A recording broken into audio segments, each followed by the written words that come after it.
Bienvenue à la table ronde sur les stratégies pour obtenir une bourse. Et aujourd'hui, on focus sur le CRSNG. La semaine passée, on a fait le IRSC et demain, on fera le CRSH. Donc, avant de débuter, nous souhaitons honorer la nation algonquine sur les terres ancestrales de laquelle l'université est située. Nous rendons hommage au peuple algonquin, gardien traditionnel de cette terre. Nous reconnaissons le lien sacré de longue date qui l'unit à ce territoire qui demeure non cédé. Nous rendons également hommage à toutes les personnes autochtones qui habitent Ottawa, qu'elles soient de la région ou d'ailleurs au Canada. Nous reconnaissons les gardiens et les gardiennes des savoirs traditionnels de tous âges. Nous honorons aussi leurs dirigeantes et dirigeants de hier, d'aujourd'hui et de demain, au courage indéniable. Et voilà, ça me fait plaisir de vous accueillir ce matin. Je m'appelle Maria Ketax, je suis vice-provost associée, études supérieures et postdoctorales. Et voilà, nous sommes ensemble. Que vous faites une demande pour des bourses d'études supérieures de recherche à la maîtrise ou au doctorat ou tout autre prix important, nous savons que préparer une candidature réussie peut sembler insurmontable. Aujourd'hui, nous accueillons 2 professeurs et un récipiendaire de bourses qui partageront des stratégies, des témoignages et des conseils pour vous aider à naviguer le processus avec confiance. Et voilà, avec nous aujourd'hui, nous avons Mathieu Boisgontier, professeur à la Faculté des sciences de la santé à l'Université d'Ottawa, membre du comité de sélection nationale du CRSNG pour les bourses d'études et les bourses postdoctorales psychologie. Deuxièmement, on a Monica Nevins, professeure à la Faculté des sciences à l'Université d'Ottawa, membre du comité de sélection nationale du CRSNG pour les bourses d'études et les bourses doctorales sciences mathématiques. Et finalement, on a Antoine Gaudreau-Lapierre, doctorant en médecine cellulaire et moléculaire à la Faculté de médecine à l'Université d'Ottawa, récipiendaire de la bourse doctorale du CRSNG. Merci d'être avec nous aujourd'hui. Et voilà, nous allons dérouler cet événement en 2 parties. D'abord, nous aurons une discussion d'à peu près 45 minutes avec nos panélistes, suivie de 15 minutes dédiées à vos questions. Et vous pourrez poser vos questions soit à vive voix ou les écrire dans le chat. Et en fait, nous avons des questions un peu à multitude, des questions qui sont pour tous les 3 panélistes. D'autres questions sont plutôt la perspective des reviewers et les autres sont pour ceux qui appliquent. Donc, on va un peu s'arranger par les questions. Mais la première question est pour les 3 panélistes. Qu'est-ce qui distingue une demande gagnante d'une demande simplement bonne? Et peut-être je peux commencer avec Mathieu. Est-ce que tu veux partager, s'il te Ouais, plaît? ça marche. Je peux commencer. Du coup, pour cette question, moi, je pense qu'il n'y a pas un seul facteur, hein, c'est un ensemble. Mais ce qui est le plus important pour moi quand je corrige, c'est la densité de l'information qui est dans la demande. C'est-à-dire, s'il y a plein de blabla qui est un peu vide, je me dis, bon, la personne, elle n'a rien à dire. Moi, j'aime bien quand il y a beaucoup d'informations. Dans chaque phrase, il y a une nouvelle information, il y a une nouvelle donnée qui m'explique quelque chose par rapport au projet ou par rapport aux participants. Donc, la densité en premier. La deuxième chose qui est importante pour moi, c'est l'honnêteté. Quand je vois que le candidat, il essaye de changer un peu la réalité ou de cacher des choses, je déteste. Et même si ça n'a pas le lien avec la qualité du candidat ou du projet, ça me donne une saveur négative quand j'évalue. Et ensuite, il y a la rigueur qui est important. Quand il y a plein de petites typos et tout ça, moi, je me dis, bon, ok, il n'a pas finalisé sa demande, il n'a pas été jusqu'au bout. Du coup, moi, j'ai encore moins envie de travailler pour lui gratuitement aussi. Et la dernière chose qui est vraiment importante, et c'est pas parce que c'est le dernier que je le dis que c'est moins important, c'est la cohérence entre le projet, le candidat et le superviseur. Il faut que ça fasse un tout. Il faut pas que ça aille dans un sens et l'autre à l'opposé. Il faut que ce soit quelque chose de cohérent, en fait. Ouais. Voilà, c'est mes points à moi. OK, merci beaucoup, Mathieu. Allons-y, Monica. Oui, alors exactement, c'était ma première fois à servir sur ce comité et donc mes impressions sont fraîches. Je dirais dans les bons projets, celui où je commençais à dire waouh, ça c'est quelqu'un, c'était vraiment qui avait la connaissance, la confiance du projet, l'enthousiasme. En effet, c'est quelque chose qu'on peut discerner d'une application, un enthousiasme pour la recherche, une conscience du vu d'ensemble. Et puis, et donc, ce sont peut-être les choses en gros pour dire. Plus techniquement, alors, absolument, tout ce que Mathieu a dit, c'est absolument vrai. Je dirais aussi qu'une application qui répond à tous les critères. Alors, c'est est-ce que vous me démontrez que vous avez les connaissances nécessaires pour aboutir votre projet? Ce sont deux impacts que je cherche exactement. Euh, Autre chose, dans une application pour le CRNSNG, on demande un peu sur leadership et engagement. Et vraiment, je cherche des indicateurs de votre passion, de votre engagement. Je suis intéressée à voir que vous faites quelque chose au-delà, que vous avez organisé un petit séminaire, que vous vous impliquez, que vous avez choisi des cours qui sont plus de cours, plus de variété, que vous indiquez avec tout ce que vous faites, que vous êtes intéressé et que vous êtes prête à faire un doctorat. Um, il y a des choses dans votre dossier sur lesquelles que vous ne pouvez rien faire pour vous distinguer, mais je dirais, comme vos notes et des choses comme ça. Le dossier académique est très important pour les bourses au doctorat. Pour les PDF, des choses qui sont importantes, c'est l'expérience variée que vous avez peut-être étudié à 2 ou 3 écoles différentes pendant vos études. C'est pas tout aux mêmes places. Ça, c'est une des autres facteurs que je vois. OK, merci beaucoup. Allons-y, Antoine. Oui, donc je ne vais pas repasser au travers des points que Monica et Mathieu ont mentionnés, mais oui, tout ce qu'ils ont dit avant, très, très important. Euh, c'est des compétitions, en fait. C'est vraiment compliqué d'être capable de se distinguer du point de vue du récipiendaire, mais c'est en fait de juste pousser de l'avant de pourquoi ça devrait être vous au lieu d'un autre étudiant. Et pour ça, il faut mentionner vos expériences antérieures. Il faut mentionner pourquoi vous êtes intéressé par votre projet, comme Monica l'a mentionné plus tôt.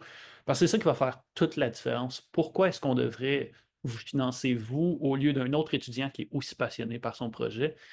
Et à ce moment-là, c'est de la façon dont vous allez écrire votre demande qui va vraiment changer un peu. Si vous démontrez que vous avez, dans la portion que vous proposez le projet, si vous avez démontré que vous avez fait de la recherche en littérature et vous avez beaucoup de références pour supporter vos points, des choses comme ça démontre que vous avez fait des efforts de votre côté pour dire oui, je vais faire ça et j'aimerais être capable d'être financé pour continuer à travailler là-dedans. Donc, oui, je crois que ça serait le petit point que j'ajouterais peut-être un petit peu de plus, oui. Oui, oui, absolument. Donc, je reprends cohérence à travers le tout, l'enthousiasme et le pourquoi. Et en fait, se vendre avec son projet et ce qui va aussi faire sortir l'enthousiasme. Merci beaucoup. Allons-y. La deuxième question, c'est pour les professeurs. Euh, Qu'aimeraient les évaluatrices et évaluateurs que plus de personnes candidates comprennent au sujet du processus de demande? Peut-être Monica, tu peux commencer? Peut-être, je crois que Mathieu avait 2 points à ajouter à la dernière question. Je lui Pardon, laisse la ça, j'ai parole. pas vu. Excuse Mathieu. Ah, pas de souci, pas de souci. Je voulais juste rebondir sur ce que disaient Antoine et Monica sur la passion. Je pense que c'est important de pas dire je suis passionné, tout ça. Je pense qu'il faut que ça se voit. Faut le montrer, faut pas le dire en fait.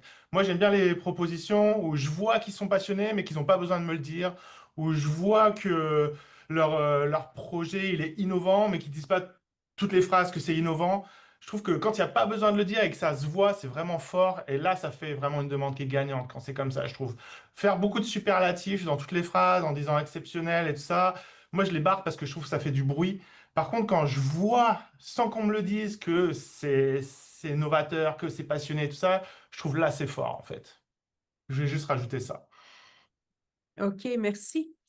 Donc, la deuxième question était sur euh, Qu'est-ce que les candidats devraient savoir? Alors, une chose que peut-être que vous ne savez pas, c'est que je reçois la demande comme un PDF de 20 pages et je commence à lire la première page. Donc, ça veut dire que je vois le sommaire de votre projet de recherche courant ou que vous avez fini avant que je vois votre projet que vous me demandez.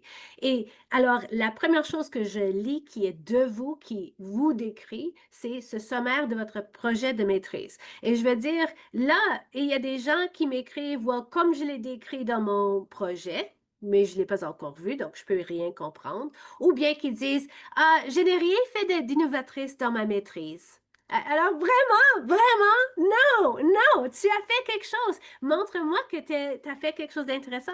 Écrivez-les à première voix. J'ai lu une demande qui était toute en troisième voix, c'est-à-dire le candidat a résolu. Quoi? C'est toi, tu me parles et tu me convaincs que vous êtes quelqu'un qui veut faire un doctorat. Um, et aussi, comprenez que moi, j'ai un checklist de choses qu'il faut que je comprends. Et vous l'avez ce même ça, c'est sur le site web du CRNSNG qui me dit quelles sont les choses que je devrais évaluer, quels sont les points que je cherche. Alors, pour votre projet, c'est la compatibilité. Alors, d'un part que c'est innovatrice, mais que c'est aussi faisable. Ce sont les deux extrêmes. Et dans un autre axe, c'est est-ce que, oh, je m'oublie un petit peu quels sont les deux autres axes, que c'est, oh, bon, quelqu'un va me souvenir. Donc, c'est vraiment que je cherche et donc quand je vois quelque chose qui dit, ah oui, cette personne a ce critère-là, c'est quelque chose que je peux cocher et je prends l'évidence en compte quand je fais mon petit sommaire à moi. Donc, vous pouvez me faciliter la tâche en utilisant des bons headings pour des petites sections et être certain que vous avez répondu à tous les critères. Aussi, juste personnellement, le projet, vous pouvez remplir la page, réduire les marges, réduire la taille des caractères, mais c'est pas joli. OK? Alors, quand j'ouvre la page, je veux pas aller voir un mur de texte. C'est pas, c'est pas joli, c'est pas gentil. Vous pouvez écrire avec plus de densité, comme Mathieu l'a dit. Mais donnez-moi un peu d'espace vide, donnez-moi des headings, donnez-moi un peu d'espace. C'est pas qu'il faut utiliser à peine les 2 pages complètement, mais il faut remplir les 2 pages. Alors, utilisez un peu d'espace. Vous avez les figures nécessaires si au besoin, mais si vous écrivez trop, réduire un petit peu, faites plus dense et plus informatif. OK, merci beaucoup. C'est des types très concrets. Mathieu? Ouais, moi je vais continuer sur ce que dit Monica. Il faut bien que vous ayez en tête qu'on n'est pas des robots. On est des humains, donc on évalue, on a des sentiments quand on lit votre demande. Donc on va même discuter pour certains jurys, entre jurys. Donc ça va être qui c'est qui a le meilleur argument. Donc il faut essayer vraiment de nous convaincre en tant que personne, comme si vous étiez un peu dans une discussion. Il faut vraiment essayer de nous parler. Je pense que c'est important. Je pense que vous ayez en tête, comme Monica le disait, que nous, tous les critères qui sont en ligne pour votre demande, nous, on les reprend pour évaluer. Moi, pour chaque participant, pour chaque candidat, j'ai une feuille Excel avec toutes les colonnes pour chaque critère. Et pour chaque participant, je mets oui, remplis ce critère, plus ou moins, et j'explique et je me mets des notes. Et à la fin, ce que je regarde, c'est est-ce qu'il y a des participants qui remplissent toutes les cases? Ça, c'est une première step. Quand tu remplis toutes les cases, déjà, c'est un bon point, mais c'est pas suffisant. Il faut aussi que ça soit quelque chose qui soit pas commun. C'est-à-dire, si tu mets des choses que ChatGPT il aurait pu écrire, ça m'intéresse pas. Moi, je veux savoir quelque chose qui est plus en profondeur, qui montre que tu es vraiment dans ton projet, que tu es vraiment passionné par la science et il faut me donner des anecdotes et des choses précises qui me prouvent que tu me fais pas du blabla, en fait. Euh, la dernière chose, faut vraiment me convaincre que c'est vous qui êtes le mieux placé pour faire ce projet-là avec votre superviseur, que personne d'autre peut le faire que vous. Et si vous me convainquez que ça, bah, je me dis, OK, il faut que je le finance celui-là, parce que s'ils le font pas eux, ça se fera jamais.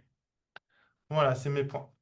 L'humanité dans le jury, c'est important d'avoir ça en tête quand vous écrivez. Qu'il y a quelqu'un en face. Ouais. Donc, le novelty, là, est important, unique, etc. OK. Antoine, ah, pardon, pas nécessairement pour toi, mais euh, au niveau du processus, je voulais aussi vous demander, vous êtes combien dans le comité national et combien de fiches devez-vous évaluer chacun en détail? Alors, sur notre comité, on est peut-être une dizaine de personnes et les dossiers qui viennent. Alors, dans mon côté, on avait une cinquantaine de dossiers. Tous ceux de mon université, j'ai pas le droit de voir, mais parmi les autres, ils les trient. Alors, on fait un petit jugement de votre titre que vous avez soumis. Ça va être utilisé, c'est ça que je vois 2 mois avant que j'évalue votre dossier. Et j'ai le droit de dire, oh, ça c'est quelque chose que je ne comprends pas, je ne veux pas être évaluateur, je mets un 3. Quelque chose que je comprends à peu près, je mets un 2. Et quelque chose, oh oui, je comprends ce domaine-là, je suis un 1. Et puis, ils prennent ces listes-là et ils choisissent 3 personnes à lire chaque dossier. Et quand on évalue, quand on vient ensemble, pour les PDF, on vient ensemble et on discute à vive voix, mais pour les PGSD, on soumet nos évaluations séparément qui sont une... et peut-être aussi pour dire, l'évaluation qu'il faut que je fais, c'est que on évalue de 1 à 6. 1, c'est le pire et 6, c'est le meilleur. Mais il faut qu'on met 3 personnes 1, 3 personnes 2, 3 personnes 3, 3 personnes. Alors, c'est vraiment relatif à tout le monde quand on fait l'évaluation. OK, merci beaucoup. Quelque chose à ajouter, Mathieu, au Non, niveau du... c'est parfait. OK, merci beaucoup d'avoir partagé ces détails. De nouveau, pour les évaluateurs, quelles sont les plus grandes erreurs qui nuisent aux demandes? Mathieu? Du coup, plus grosses erreurs pour moi, c'est faire un projet trop proche de ce qui a déjà été fait. Quand il n'y a pas assez de prise de risque, quand c'est juste dans la continuité de ce que le doctorant ou le superviseur ils font, ça a moins de chances d'aboutir. Et à l'inverse, c'est un projet qui est trop loin des compétences du doctorant ou du superviseur. Là, tu te demandes si c'est faisable du coup. Donc ça, c'est deux grosses erreurs de mon point de vue. Une troisième erreur, ça revient à ce que je disais au début, c'est essayer d'exagérer ou de déformer les choses. Du coup, ça enlève de l'honnêteté. Dans le monde scientifique, c'est problématique. Et donc, si en tant que personne, vous n'arrivez pas à être honnête, est-ce que je vais pouvoir faire confiance à votre science? Je suis pas sûr. Donc ça me gêne aussi. Donc, évitez d'utiliser trop de superlatifs dans vos demandes. Ça fait vraiment du bruit, en fait. Moi, ça m'intéresse pas. Je suis obligé de les barrer pour mieux comprendre le sens de la phrase, des fois, parce qu'il y a tellement de superlatifs. Euh, c'est une erreur aussi de ne pas utiliser tout l'espace, je trouve. Donc si vous laissez une demi-page, alors qu'on vous a laissé une demi-page en plus, je trouve que c'est un petit point négatif dans ma tête. Je fais, ah, il a pas grand-chose à dire sur son projet, ou il aurait pu l'utiliser pour détailler plus. Après, il faut que ça reste aéré, hein, comme disait Monica, il ne faut pas que ce soit des gros blocs. Mais par contre, il faut utiliser l'espace à bon escient. Voilà. Merci beaucoup des tips très concrets. Euh, Je vais encore pour... ajouter. Oui, vas-y, Monica, Ah, tu veux OK. ajouter? Alors, pour les erreurs, absolument tout ce que Mathieu a mentionné. Une chose que je voyais, c'est que les gens ne remplissaient pas la partie 1, qui est vos contributions à la recherche. Il y a quelques-uns que je comprenais après lire le tout, qu'ils ont oublié de mentionner beaucoup de choses. Alors, par exemple, dans mon domaine, faire une présentation à une équipe de recherche, à un séminaire, à une conférence, ce sont des bonnes contributions de recherche. Ça me demande que vous avez réfléchi et vous avez partagé de la recherche. Donc, c'est quelque chose qu'on inclut absolument. Si vous avez rédigé un rapport, si vous avez organisé un groupe de recherche, ce sont des contributions. Si vous avez commencé à rédiger un article, c'est quelque chose qui, c'est pas fini, mais c'est quelque chose qui est une contribution. Et alors, vendez-vous, ajoutez ces choses-là, ne laissez pas ça sur la table, ça fait la différence entre un exceptionnel et un moins exceptionnel, c'est juste de l'évidence que je veux voir.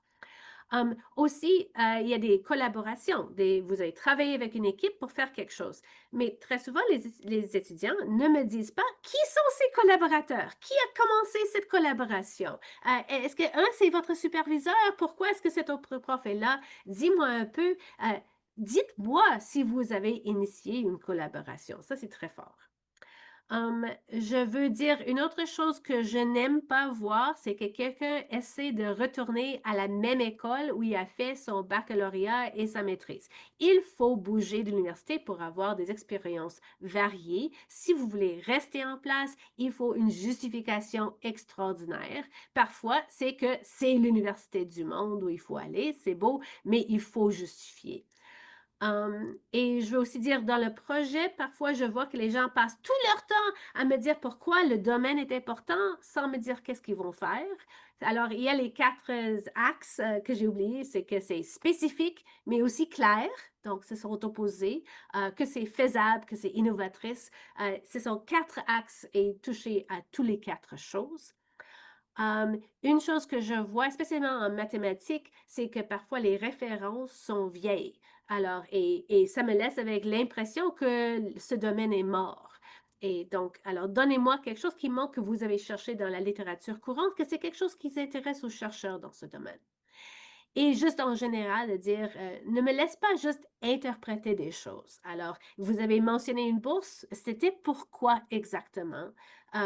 Et est-ce que, oh, je vois aussi les gens qui ne suivent pas 5 cours à chaque session, ils font peut-être 4 cours, ils font très bien, mais je veux savoir pourquoi vous n'avez pas suivi 5 cours. Vous me laissez comme interprétation que vous n'êtes pas capable de faire un doctorat en 4 ans, des choses comme ça. Alors, répondez à ces questions que j'ai et oui, peut-être je le dirai. OK, merci beaucoup. Donc, on a cette 4e question de nouveau pour les évaluateurs. Quelle section des demandes les personnes candidates sous-estiment-elles généralement? Monica. Alors, je dirais, cette première section, le sommaire de la thèse que vous avez complété, alors absolument, faites-la que c'est lisible, s'il vous plaît, et attrayant. Dites-moi qu'est-ce que c'était. Vous avez bien fait, vous avez fait une maîtrise, vous êtes fier de cette maîtrise, fantastique. Je dirais aussi, le projet, ça prend beaucoup de votre attention et c'est quelque chose que j'espère que vous avez la chance de travailler avec un professeur pour vous aider à comprendre le vue d'ensemble du projet et de créer un projet qui est spécifique et qui est faisable, mais aussi important, innovatrice. Et c'est à vous de le faire clair. Et de le faire clair parce que c'est de vos connaissances que vous allez arriver à cette clarté. Pour les sections, les parties 1, 2, 3, où vous énumérez vos contributions au leadership, à la communauté et à la recherche, je suggère que vous faites des petites notes pour vous-même de tout ce que vous avez fait les dernières 3-4 ans qui sont sur cette liste. Parce qu'au moment donné, si vous dites, OK, maintenant j'ai un jour pour écrire cela, vous allez oublier la moitié des choses que vous avez faites. Alors, faites des petites notes au courant et puis finalement, vous les mettrez en un ensemble cohérent sans, répéter des exemples quand vous auriez pu choisir 2 exemples différents. Ce sont des choses importantes. Oui, merci beaucoup. Mathieu? Moi, ce que j'aime bien voir, c'est si vous avez des compétences techniques, si vous avez déjà mis les mains dans le cambouis un peu, que vous ne faites pas juste les petits trucs à la surface superficielle. Donc, si vous avez déjà des compétences techniques, n'hésitez pas à les mettre en avant, aller dans le détail. Par exemple, si vous savez coder, dites dans quel langage vous savez coder, montrez que vous avez déjà codé, juste par, oh, je sais coder dans R, prouve-le. Donne-moi des exemples de packages que tu utilises ou quelque chose comme ça. Va dans les détails pour prouver que c'est vrai, parce que tout le monde peut dire, oui, moi je sais coder. Je trouve que les compétences techniques, c'est important. La deuxième chose que j'aime bien voir aussi, quand il n'y a pas forcément, quand c'est des masters, ils ont du mal à avoir des compétences techniques au départ, au moins me montrer leur implication dans le système. Qu'est-ce qu'ils font pour les associations, qu'est-ce qu'ils font pour l'université, qu'est-ce qu'ils font pour le bénévolat, qui me montrent qu'ils sont généreux en termes de temps, qu'ils ont une fibre un peu leader, qu'ils sont dynamiques.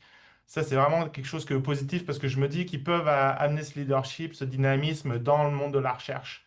Donc ça, c'est important pour moi. Et le dernier truc qui est vraiment, qui est, qui est souvent négligé, je trouve, c'est le souci du détail. En science, il faut être absolument rigoureux. Si je vois pas de la rigueur dans vos demandes, si je vois qu'il y a des phrases qui sont pas terminées, ou qu'il y a des petites typos et tout ça, je me dis, bah, ça, c'est pas dans l'esprit scientifique. Donc, faut que, pour moi, votre demande, elle reflète ce qu'on attend comme qualité dans la science. Et la rigueur, ça en fait définitivement partie. Mhm. Oui, dans une session précédente, on a entendu le concept de soin, prendre soin de l'application. Et cohérence, ça revient tout le temps parce qu'il y a des parties dans l'application, on peut mettre en évidence des choses qu'on n'a pas la place dans le projet même, mais là, on peut démontrer qu'on a les compétences. Donc, c'est cette cohérence-là, et il faut en profiter parce qu'il y a diverses sections dans l'application qui peuvent vous aider avec ça. OK, allons-y, entendre des témoignages d'Antoine qui était récipiendaire. Donc, quel a été votre plus grand défi lors de la préparation de votre demande et comment l'avez-vous surmonté? OK.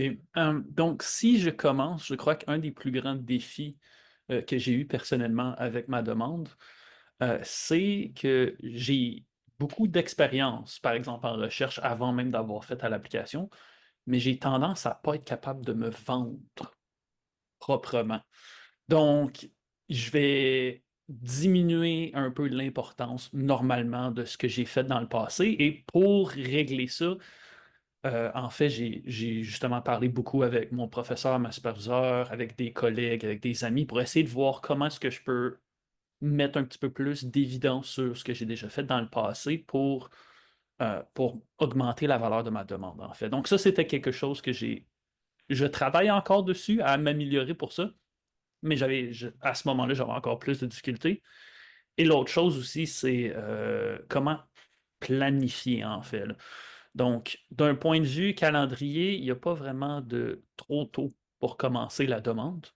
Parce que plus de temps que vous mettez dedans, plus que vous avez la chance de justement éviter d'avoir des typos ou d'avoir des phrases qui font plus ou moins de sens. Mais c'est aussi que vous êtes capable de mettre plus de temps, plus d'efforts et de vraiment polish la demande pour que ça soit à un niveau et une certaine rigueur qui soit acceptable d'un point de vue scientifique aussi, là. Donc, moi, c'est les deux choses que j'ai eu un petit peu de difficulté à faire. Mais c'est vraiment pour la demande, commencez le plus tôt que vous pouvez et travaillez dessus un petit peu à tous les jours si vous pouvez. Juste mettre ça n'a pas besoin d'être 4 heures à tous les jours ou autre, mais juste mettre un petit peu. Comme ça, c'est moins des grandes séquences de travail continu que vous avez à faire et plus vous pouvez relire et faire ah, peut-être que cette section-là, je n'étais pas vraiment. Non, il manque quelque chose, puis pouvoir le retravailler plutôt que d'attendre un petit peu trop à la dernière minute et avoir à tout faire en une soirée. Donc, ouais, ça, c'est les deux challenges que j'ai eu, je pense. Oui, oui, très, très bonne suggestion de travailler tous les jours un petit peu et puis ça vient tout ensemble à la fin. Parfait. Alors, autre question pour toi, Antoine. Quel est le type de soutien que tu as recherché, mentor, aide à la rédaction, et comment cette aide influencé ta demande? Pour, euh, quand j'ai appliqué justement pour la bourse de doctorat, c'était pas la première bourse que je faisais, donc j'avais déjà une idée un peu plus de comment ça allait procéder.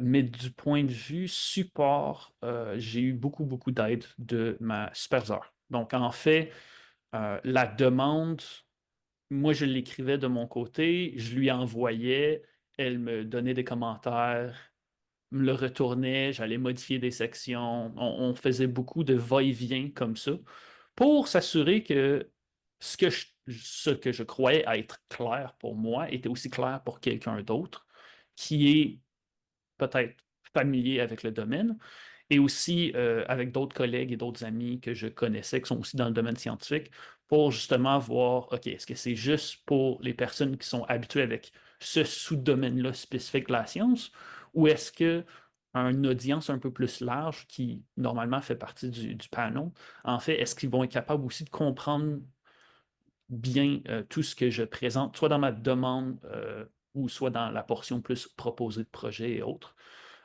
Donc, à ce moment-là, ouais, oui, c'est moi qui ai écrit, mais c'était quand même un travail d'équipe avec ma superviseure pour vraiment m'assurer que je me rendrais pas dans un cul-de-sac avec certaines sections de ma demande. Oui, oui, très bon avis. Et je suppose aussi qu'il faut, quand on travaille avec la superviseure, qu'il faut quand même aussi réserver assez de temps pour élaborer sur le projet et pour vraiment, comme tu le dis, to polish. Hein, Oui, exactement, oui. Donc, j'ai quand même la chance que ma superviseure soit assez disponible pour ce genre de truc-là. Mais j'ai des amis dans d'autres laboratoires que oui, ils envoyaient le document, des fois ça prenait plusieurs jours, des fois une semaine avant qu'ils puissent avoir des commentaires de leur superviseur pour être capable de modifier certaines sections, là. Ouais. Merci beaucoup. Alors, une question pour vous trois.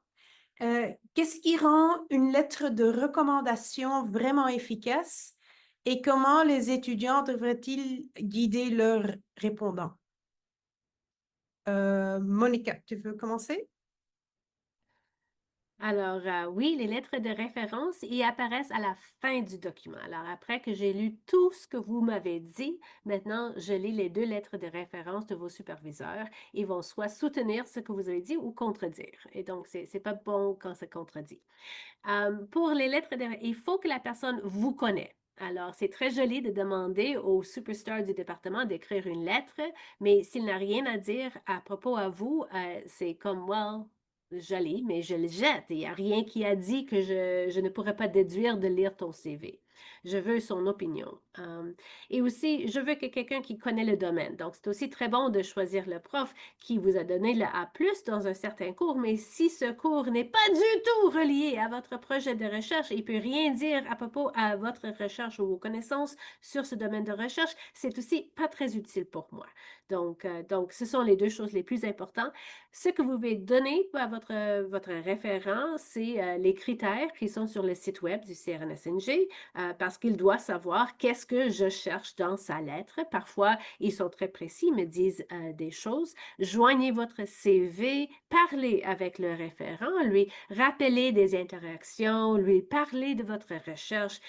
C'est une des places où vous pouvez nous dire quand vous êtes passionné de la recherche parce que le superviseur vous a parlé et il va dire « Wow, c'était vraiment cool de lui parler de son projet de recherche. » Ce sont les sortes de choses qui viennent, qui sortent de tout cela.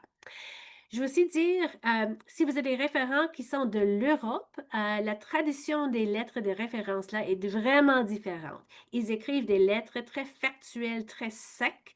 Alors, si c'est nécessaire, OK, bon, peut-être, mais aussi lui juste mentionner qu'il indique dans sa lettre que sa tradition, c'est d'être sec et un peu froide.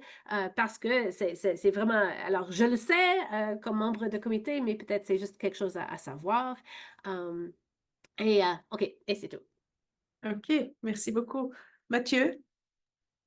Je suis peut-être pas un bon exemple pour ça, mais moi, les lettres de référence, ça m'est rarement utile. Les fois où ça m'est utile, c'est quand c'est des red flags, c'est-à-dire que la lettre, elle fait 3 lignes, ou la lettre, elle dit des choses négatives. Donc ça, c'est des exemples où ça, je fais bon, bah là, c'est quand même inquiétant. Et dans l'autre sens, des lettres qui sont exceptionnelles, par exemple, qui sont vraiment super spécifiques, qui racontent des anecdotes sur les relations entre la personne qui fait la lettre et le candidat, ça me marque, mais c'est vraiment rare, je trouve. Dans les 2 cas, c'est vraiment rare.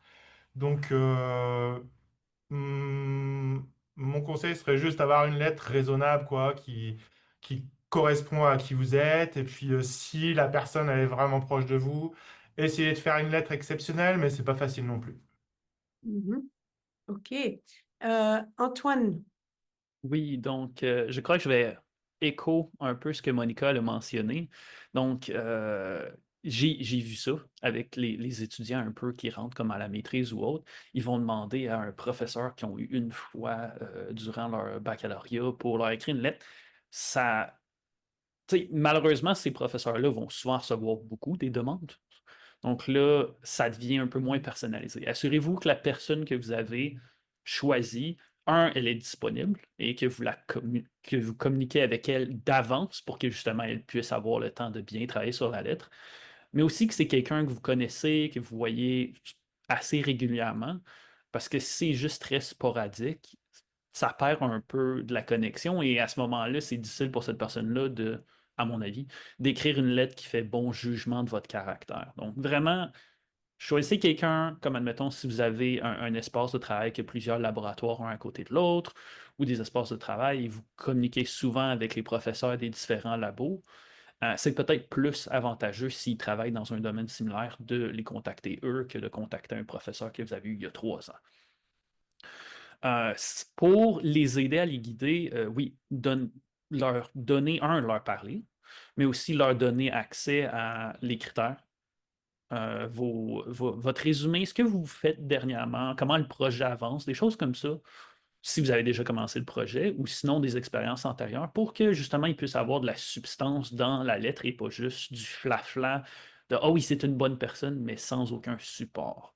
Donc, ça, c'est pas mal ce que je pense au niveau de comment aider à guider votre référent. Oui, oui. Enfin, j'entends chercher un bon fit, un strong fit avec le projet et avoid red flags. Donc, ça, c'est quelque chose qui peut travailler contre vous et aussi des expériences personnelles et peut-être aussi donner des suggestions aux référents. Qu'est-ce qui pourrait emphaser? Surtout si on a 2 personnes, on peut aussi les utiliser pour demander d'emphaser d'autres aspects dans les 2 lettres pour que, de nouveau, la cohérence va sortir dans l'application. Alors, dernière question pour vous 3. Un conseil pour les personnes candidates qui soumettent une demande cette année. Un dernier conseil, chacun de vous. Antoine. Je vais recommencer avec ce que j'ai mentionné plus tôt. Commencez le plus tôt que vous pouvez. Même si par hasard, ben, par exemple, si les demandes ne sont pas encore ouvertes pour qu'on puisse les soumettre, commencez à travailler dessus. Planifiez un peu d'avance. Parce que vous n'êtes pas les seuls à vous embarquer dans ce projet-là. Et dans la même façon, si vous attendez que la demande soit déjà un peu commencée de votre côté avant de communiquer avec vos référents, ben, ça se peut qu'entre-temps, eux, ils ont reçu des demandes de 15 autres personnes. Et à ce moment-là, ça va être difficile pour eux de choisir c'est qui vont écrire la lettre. Donc, commencez le plus tôt que vous pouvez si vous avez déjà une idée de c'est qui va être vos référents, communiquez avec eux le plus tôt possible et vraiment travailler un petit peu à tous les jours pour vous assurer que c'est clair, qu'il n'y a pas de petits pépins qui sont laissés parce que vous n'avez juste pas remarqué vu que vous avez écrit pendant 4 heures non-stop. Donc, ouais. Merci beaucoup. Mathieu? Moi, je voudrais mentionner l'importance grandissante de la science ouverte au niveau des comités, notamment au niveau du CRSNG. Je trouve que plus vous allez ouvrir vos données, si vous les mettez en ligne, si vous mettez votre code en ligne ou des choses comme ça, si vous avez des articles, il faut vraiment montrer que vous êtes dans ce domaine parce que ça a de plus en plus d'importance. Et notamment si vous avez des articles qui sont under review, moi, je serais vous, hein, et je le conseille à mes étudiants, je les préprinterai. Parce que moi, quand je vois une candidature et qu'il y a 3 articles under review versus une candidature où il y a 3 articles en préprint que je peux aller voir, ça fait toute la différence. Parce qu'under review, tu peux être under review à Nature, ça veut rien dire. Par contre, si tu as 3 préprints, je peux aller voir tes compétences, que tu as écrit dans l'article, en quelle auteur tu es vraiment, et que c'est vraiment déjà publié, sans être peer reviewé. pour moi, c'est beaucoup mieux qu'un article under review. Et si vous avez la possibilité de faire ça, donc voyez avec votre superviseur s'il est OK, hein, mais si vous avez la possibilité de faire ça, pour moi, ça fait une grosse différence entre deux candidats. Ok, merci. Monica. Ah oui. Alors, je suis d'accord avec tous ces conseils-là. Mais je vais ajouter, alors, vous avez la date limite du 24 septembre qui est ridicule, hein? C'est comme dans un mois. Mais c'est un peu comme ça le doctorat. Dans le doctorat, vous avez 4 ans, il faut finir. Il faut que vous êtes la personne qui décide que vous allez faire cette chose ici à cette date. Alors, c'est comme un mini-doctorat. Vous devez soumettre le 24. Quelle est la date limite que vous finissez parce que vous avez assez de temps pour obtenir de la rétroaction? Alors, vous le mettrez dans le calendrier. Aussi, il faut commencer. C'est très difficile de commencer son projet de recherche. C'est incroyablement difficile de s'asseoir et écrire sa thèse. Mais voyons, ça c'est le mini-thèse ici. Vous allez mettre dans votre calendrier ce soir 1 heure pour aller sur le web et comprendre qu'est-ce qu'il faut faire. Demain soir, 1 heure pour remplir les premières cases. Et puis, le soir après, pour remplir. Remplissez les petites choses et prenez des notes à côté et à sens de continuer, vous allez commencer. Mais la plus difficile, c'est de commencer. Mais si vous êtes capable de le faire, vous seriez capable de faire un doctorat. Ok, ok, merci beaucoup. Voilà, ça nous laisse le temps de maintenant aller vers nos attendees pour les questions. Donc, nous prendrons les questions à vive voix ou par chat et vous n'avez qu'à lever votre main pour poser votre question ou écrire dans le chat et vous pouvez diriger votre question à un panéliste spécifique ou tous les trois. Et ma collègue Christine va diriger la période des questions. Donc voilà, il nous reste 15 minutes pour les questions. Danielle Rainville, oui. Bonjour, est-ce qu'on peut m'entendre? Oui, Parfait. J'aimerais juste commencer à remercier tout le monde. C'était de l'information très importante. Mais ma question est pour Monica Nevins. Vous avez mentionné un peu que on n'aimerait pas voir un doctorat dans la même école qu'on a fait un baccalauréat et une maîtrise. Dans le cas d'une maîtrise ou d'un doctorat accéléré, je comprends que c'est difficile de sauter d'une école lorsque c'est accéléré pour la même école, mais j'aimerais comprendre pourquoi c'est pas idéal de voir un bac, une maîtrise et un doctorat toutes dans la même école sans avoir une bonne raison. Alors, oui, absolument. Et donc, là, je parle des sciences que je connais. C'est un peu que si vous êtes dans une école, ce sont les cours qu'on vous offre, ce sont les priorités de recherche qu'on vous propose, ce sont les priorités de recherche dans ce département. Si vous n'avez jamais parti, vous n'aurez jamais vu qu'il y a d'autres priorités de recherche, d'autres cours qu'on pourrait offrir. Toute cette ouverture à vraiment la recherche pour être compétitif, pour être connaissant, de savoir plus que juste les gens devant vous. Alors, en termes de ce que vous pouvez voir et les contacts que vous pouvez faire. Alors, pour votre carrière, c'est extrêmement important que vous avez beaucoup d'expérience ou peut-être la meilleure expérience, si c'est exactement ici, c'est vrai.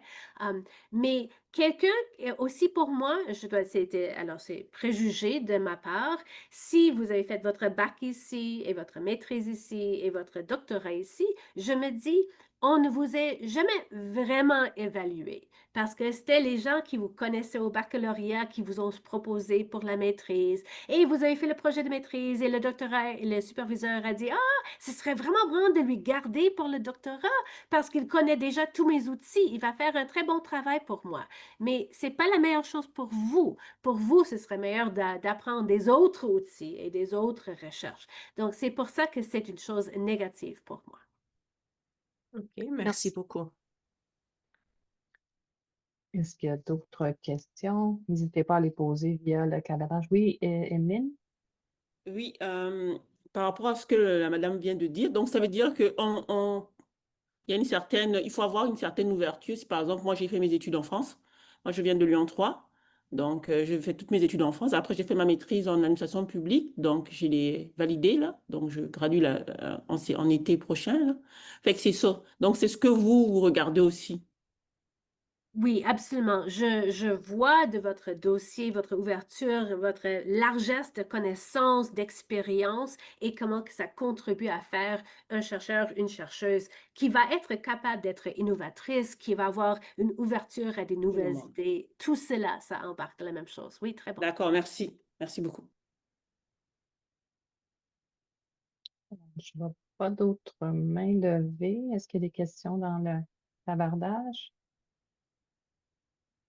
D'accord. Moi, je vais juste rajouter un commentaire. On l'a mentionné de débuter à l'avance votre candidature. Aussi, n'attendez pas la journée même pour la soumettre parce que souvent, il y a des problèmes techniques avec le portail et ça peut ajouter beaucoup, beaucoup de stress aux candidats. Surtout cette année pour les bourses doctorales des agences, on s'attend à voir peut-être doubler le nombre de candidatures parce que les candidats et candidates internationaux sont admissibles maintenant. Donc, on va avoir beaucoup, beaucoup plus de demandes. Donc, on vous recommande de l'envoyer quelques jours à l'avance pour vous éviter là, beaucoup de stress. Donc, je ne vois pas de main levée. Est-ce qu'il y a encore des questions?